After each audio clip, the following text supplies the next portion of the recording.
যে টাক তাকের ভিতরে আবার দেখতে পাচ্ছি সুন্দর একটা বয়ম, প্লাস্টিকের বয়ম।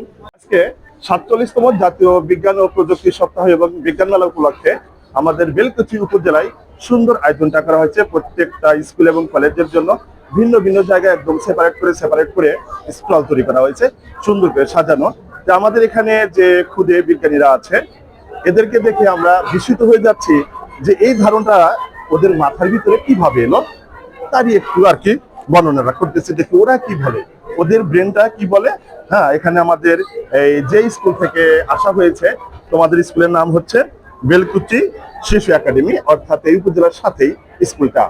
এই স্কুলের ছাত্ররা আছে, আবার আমাদের এই স্যাররা আছে। ঠিক আছে, স্যারদের মুখ থেকে আমি কিছু শুনতে চাই যে স্যার এখানে যে আসলেন, যে কেমন লাগতেছে আলহামদুলিল্লাহ, অনেক ভালো লাগতেছে। ভালো লাগতেছে না? আপনাদের এই যে ছোট ছোট ক্ষুদে বিজ্ঞানীদের আশা দেখে যে আরো অনেক ভালো লাগছে। স্যার আপনার একটু আমারও অনেক ভালো লাগতেছে। আচ্ছা, এবার যারা মানে এগুলা ইনস্ট্রুমেন্ট গুলা তৈরি করছে, যে আসলে এগুলার কাজ কি, আমরা এবার একটু শুনবো ওদের মুখ থেকে। ঠিক আছে, আচ্ছা, তোমাদের এখানে দেখতে পাচ্ছি যে টাক তাকের ভিতরে আবার দেখতে পাচ্ছি সুন্দর একটা বয়ম, প্লাস্টিকের বয়ম, আবার এর ভিতর দিয়ে আবার পাইপ নল ফিট করা। আসলে এটা তো আমাদের দৃষ্টিকোণ থেকে মনে হচ্ছে টাক আর বয়ম আর পাইপ। আসলে এটার কাজটা কি, এটা তোমার মধ্যে থেকে মানে তোমরা যে জিনিসটা আবিষ্কার করছো, এটার কাজটা কি হবে একটু জানতে এটা হলো এই প্রজেক্টের নাম হলো স্মার্ট ভ্যাকুয়াম সিস্টেম।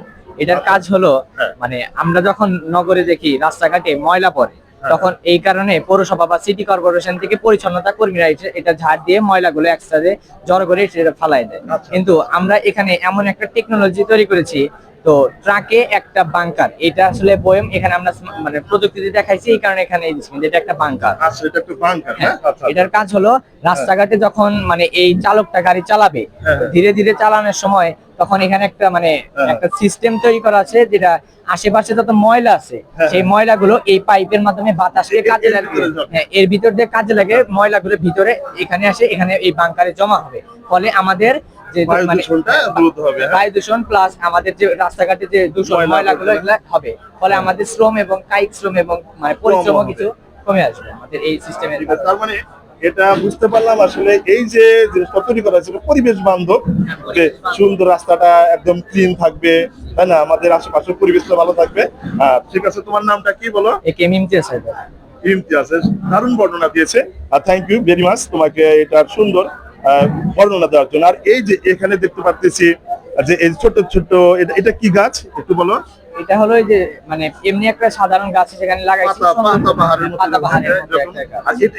এটা হলো ধানের চারা। ধানের চারা, তাই না? আর এটা কি করছো তোমরা? এটা হলো আমাদের একটা সিস্টেম, এটা হলো স্মার্ট ইরিগেশন সিস্টেম।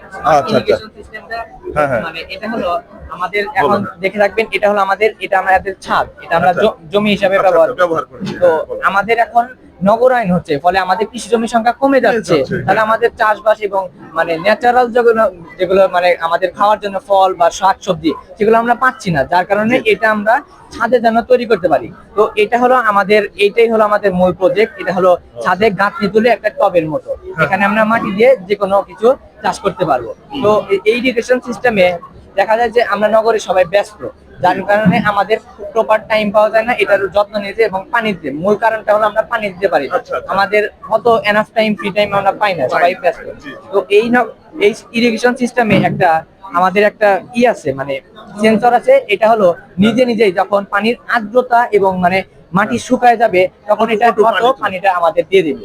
ফলে আমাদের অত হ্যাজেলের কাজ করতে হবে না, আমাদের মানে পানি ভরে বালতিতে পানি ভরে আমাদের দিতে হবে না। এটা অটোমেটিক যখন এর গাছের পানি শুকায় যাবে, গাছ সম্পূর্ণ পানি শোষণ করে নেবে, রোদে বাষ্প হয়ে যাবে, মানে পানিটা শুকায় নিলে আমাদের অত কাজ করতে হচ্ছে না, একাই এটার দরকারের জন্য এটা একাই পানি আবার চালু হবে। Wow, thank you very much, অসাধারণ। আসলে খুব ভালো লাগলো। আসলে ওর কথাটা সত্য যে আমাদের এখন নগরায়ণ যুগে, এই শিল্প যুগে জমির খুবই কমতি হয়ে যাচ্ছে। দেখা যাচ্ছে যে কলকারখানা এটা সেটা বাড়িঘর বেড়ে যাচ্ছে, জমির পরিমাণ কমে যাচ্ছে। কিন্তু আমাদের তো বাঁচতে হবে, তাই না? পৃথিবীতে আমাদের বাঁচতে হবে, বাঁচতে হলে কৃষি দরকার, তাই না? যে এই ধান এটা সেটা বলে আমরা যদি ছাদের উপরে যদি সুন্দর একটা সিস্টেম করতে পারি, তাহলে তো আমাদের খাদ্য চাহিদাটা, হ্যাঁ, পরিবেশের সাথে, হ্যাঁ, যে অক্সিজেন তৈরি করছে, খাদ্য যোগান হচ্ছে, তাই না? Thank you very much. আসলে এটা খুব একনিষ্ঠ হয়ে গেলাম।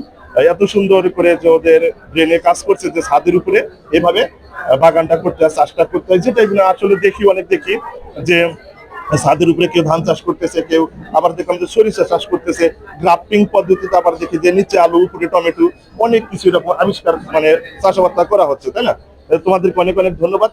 বেলকুচি শিশু এবং একাডেমির ছাত্রদেরকে অনেক অনেক ধন্যবাদ। সেই সাথে ধন্যবাদ আমাদের এই ছাত্রদেরকে যারা অক্লান্ত পরিশ্রম করে এই ছাত্রদেরকে আবিষ্কার করেছে। সবকিছু কিন্তু ওস্তাদ থাকে, যাই হোক আমাদের ছাত্রদের কিন্তু অবদান কম না। ওদেরও অনেক পরিশ্রম গেছে, শ্রম গেছে, অর্থ গেছে। ওদের জন্য দোয়া করি, ওরা যেন আরো এই বড় থেকে আরো বড় বিজ্ঞানী হতে পারে, আমাদের বাংলাদেশের উজ্জ্বল ভবিষ্যৎ করতে পারে। এই বলে আজকে এ পর্যন্তই। আল্লাহ হাফেজ।